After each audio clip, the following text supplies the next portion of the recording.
Alam mo ba na ang isang batang nagbebenta ng shades sa kalye na minsan walang makain ay naging isa sa pinakamalakas na NBA players ngayon?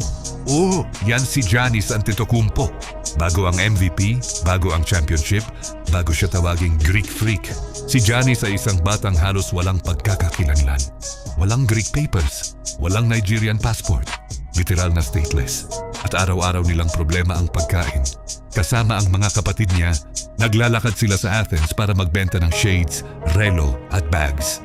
Para lang makaraos sa isang araw. Walay sa plano ang basketball. Hanggang isang coach ang nakapansin sa kanya sa kalye. Mahaba ang mga braso, mabilis kumalaw, at parang may natural na talento.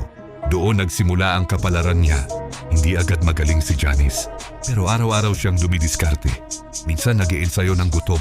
Minsan naglalakad ng sobrang layo dahil wala siyang pamasahe papuntang gym. Pero isang bagay ang hindi nawala sa kanya. Gutom sa pag-asenso.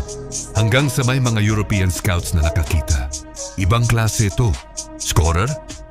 Pwede. Playmaker? Pwede. Athletic freak? Oo. Kaya pinagtuunan nila ng pansin ang batang dating nagbebenta lang sa kalye. At noong 2013 NBA draft, tinawag ang pangalang Giannis Antetokounmpo, Milwaukee Bucks. Isang batang walang pagkain, walang pamasahe, walang identity. Ngayon isa ng NBA champion, MVP at global superstar.